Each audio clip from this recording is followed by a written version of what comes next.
Good afternoon, everybody. I'm here with Peggy this afternoon, my daughter Peggy. We decided to come up and visit today. Beautiful Memorial Day. And I wanted to share with you and with you.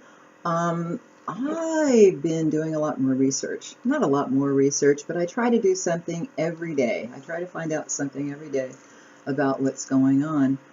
And so, of course, I got online again and I started going through different research papers and different papers on medical marijuana and does it work? What's going on with it?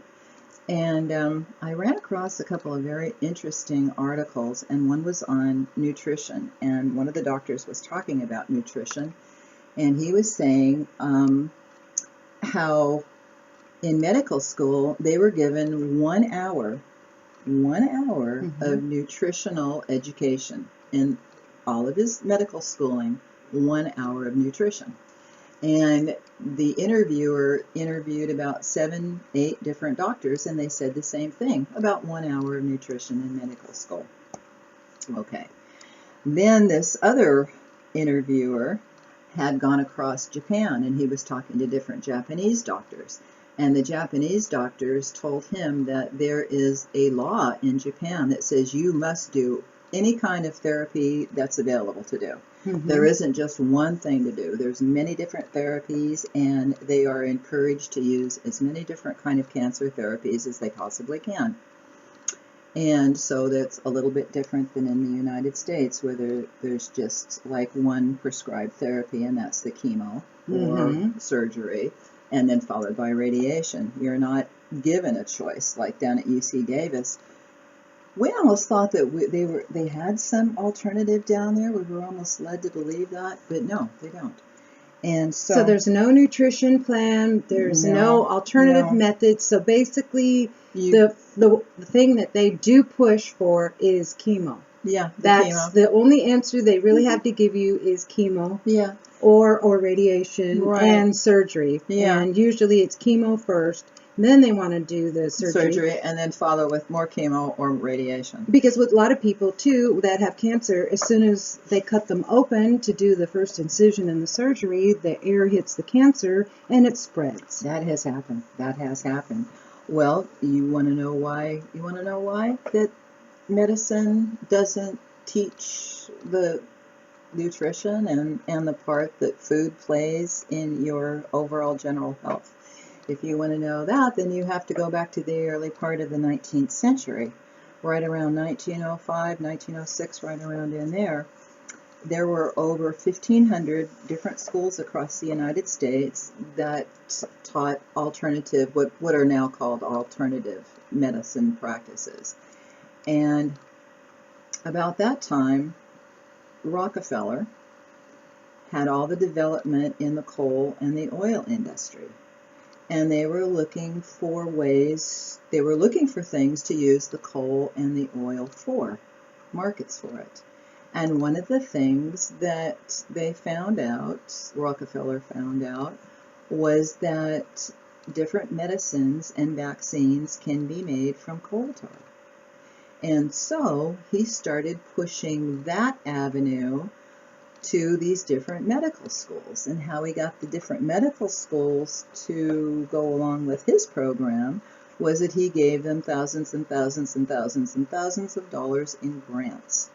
And so by giving them all this money in grants, then he was able to put people from his board of directors onto the boards of the medical schools, the prestigious, they're now prestigious, they weren't then, put his own people in there, and they could decide the curriculum. And that curriculum would be based around what he wants. Petrochemical. Yeah, exactly. Petrochemical, and away from any kind of plant-based science. Right. And also, he got Andrew Carnegie in there with him, so between the two of them, they were able to shape the most prestigious medical colleges in America.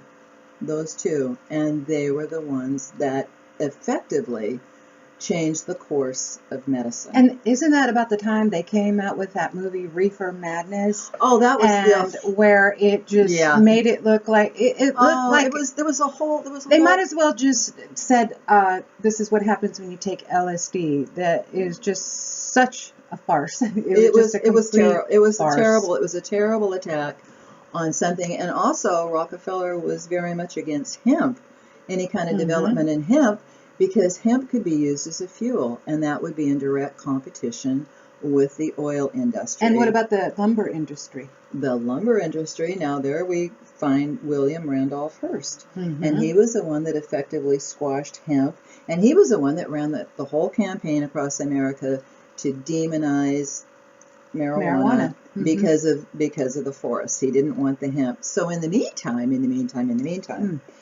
so we've got the medical community that is not even recognized. So it boils down to, we don't care about your health, we care about the money.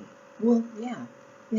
And then on the chemo, okay, so you see how it all got started, but then when you go to do the chemo, the doctor gets a percentage of the chemochemicals that he sells, correct? That's what I've heard. That's what I've read. Yes. Yeah. So see, you can kind of see how it all together just kind of ties and makes sense. So in the meantime, the part of the research too, there is a site. It's called CureYourOwnCancer.org, and it has a whole menu of things when you go onto the site and you look at their menu. But over to the right, there's a little category that says studies. And you go down through the studies and you can find all the studies that have been made over the years on the effectiveness of using marijuana against cancer. Madrid, Spain, they put out the first study, and I believe that was the one that they were referring to that Rick Simpson heard about. And they said that they absolutely were able to use marijuana to stop breast cancer. Wow. And it didn't get very far. It didn't make. Well, you could see why it wouldn't get very far. No, I mean they just kind of like that would kind of squash the whole thing. You know? But that's what Rick Simpson. I'm pretty sure that was what he had heard, and that's what he started. Well, okay, if that worked for that, maybe it'll work. Found another study that was talking about. There's an institute back east that one of the main studies that they do is on pancreatic cancer. And one of the things that I found interesting was that all the other cancers, the incidence, they're going down. Pancreatic cancer is rising. Interesting enough.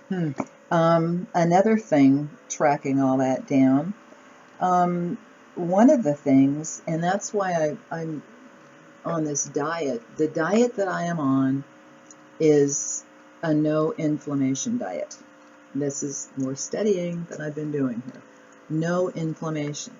And what happens when you're taking in things like the starches from the potatoes and the carbohydrates and the flours and all that, it creates a lot of free radicals in your system also, and just breathing. Actually, the oxygen does that too.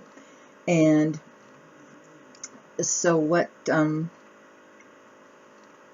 inflammation? The inflammation, the inflammation. So it causes your body to not be able to spend the time eradicating things like cancer cells because it's so busy cleaning up the inflammation.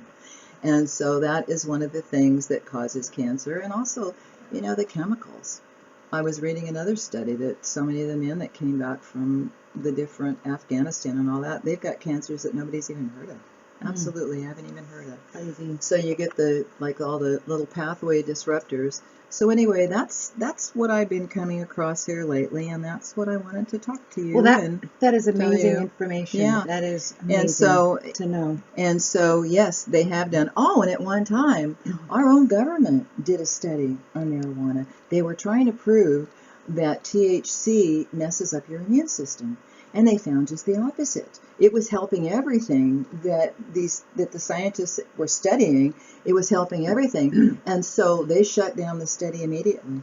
They said that's not what we were trying to prove here. So they shut that one down immediately. Well, listen to this. The Reagan-Bush administration, they ordered that all the results from that be destroyed. Oh my gosh. All the testing results they ordered to be destroyed. And so Lord only knows how much of that is gone. All that research is gone. So that's what happens when they start to research.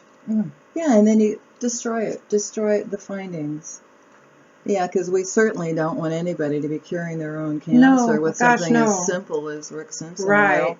Good grief. Anyway, so that's basically, the studies are out there.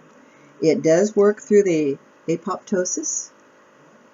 Causes the cancer cells to reprogram themselves to die. The CBD oil, the CBD works to keep the cancer cells from spreading. So you got the two things going on. You've got death and you've got to keep from spreading. So that's the way it works. And we'll see. We will see. Well, so far, yours has not grown one tiny little bit. No, it hasn't grown. And I don't feel any worse than I did.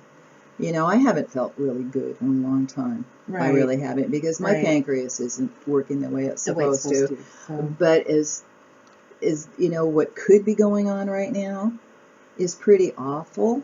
So I will take what I can get. I will take much what more I can pleasant. Get. You bet. So way more pleasant. So that's about all I have to say today. And thank you for having me. And thank you for having me. Yeah, we had a nice lunch too. Yeah, we did. Okay, guys. Bye. Bye.